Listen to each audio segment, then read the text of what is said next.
Act like you've been there before, and apparently the Miami Heat did. Last year, after winning the NBA title, the team, including President Pat Riley and owner Mickey Arison, went to the Miami hotspot Live and ran up a $200,000 champagne bar tab, which the club owner comped.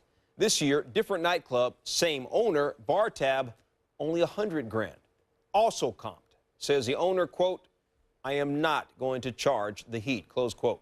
"We will, though, charge our Heat roundtable with pondering the future of the team."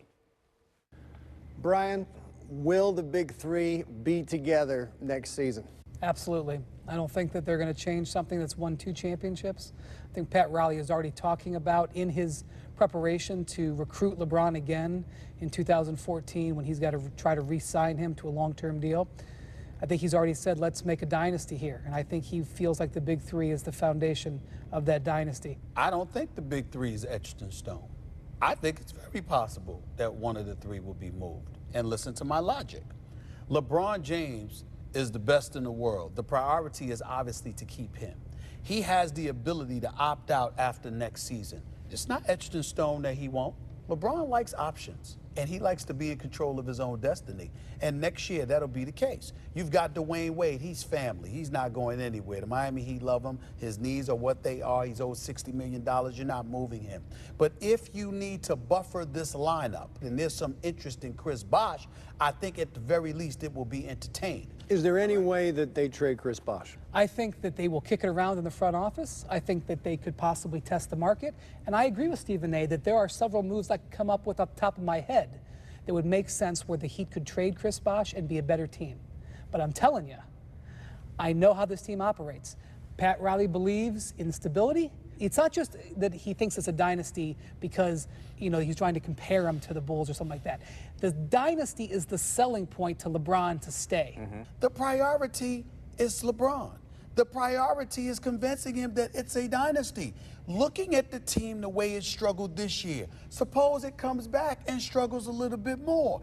And Dwayne Wade's knee injury regresses. It deteriorates even more so. Well, now I got to worry about LeBron and whether or not he believes this is a viable situation to remain in to chase future championships. And all of a sudden, Pat Riley, you are absolutely right. He wants stability. He doesn't want to let go of Chris Bosh. All of those things are true, but nothing supersedes the priority of keeping LeBron James here. But does Chris Bosh, who scored as many points as the four of us in Game 7 of an NBA Finals, really give the Heat and LeBron James the best chance of winning more championships and of LeBron re-upping in 2014? If you're the Heat, you have discussions on what your other options are, and you leave them on the shelf, and you break the glass when you need to, but you go in with the team that just won you back-to-back titles. What are the best options? Well, I think if you look at opportunities where you could take Chris Bosh like a $20 bill and break him, if you will, into a 10 and 2 5s. You'd have to get a situation where you'd call, say, the New Orleans Pelicans and say, how about Ryan Anderson and Robin Lopez? You'd call the Sacramento Kings and say, what are your feelings on DeMarcus Cousins? I also think you go back and look, who on the side of the road can we get? What about Greg Oden? He's going to come back to the NBA next year. Maybe he fits in. What about Jermaine O'Neal, coming off a season where he proved he still got something in the tank? But those are the types of players that you're going to end up getting. If they keep Bosh and they add another player, say Oden or Jermaine O'Neal. And they can play? And they can play. Championship. Are they better than Indiana, a year older, with Danny Granger healthy, and the Bulls with Derrick Rose back? Are they Eastern Conference champs? Yes, because they were better without that size. You may have to make changes with Chicago and Indiana coming, and you're worried about what decision LeBron James is going to make. And that could influence a lot of things. And anybody who thinks otherwise, I'm sorry, I'm in stark disagreement. I'm going to come to Chris Bosh's defense a little bit here. I mean, yes, he scored 0 points in Game 7.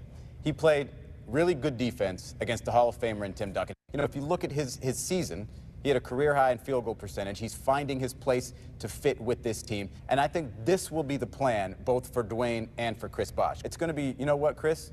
You really like this winning stuff, don't you? Okay, we're going to need you to take a pay cut. Dwayne Wade, same thing. You know, we can't ask LeBron, the best player in the world, to do that, but if he wants to, cool.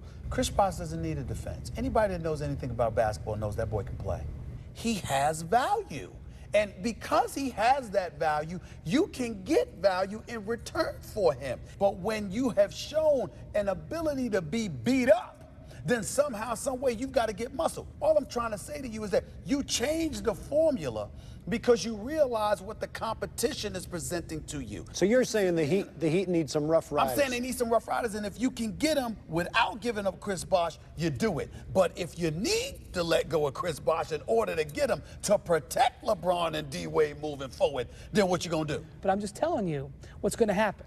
And what's going to happen is the Heat are rolling into next season, and probably to a fault even, with the big three intact because they've just put up 2 banners. You don't mess with your core.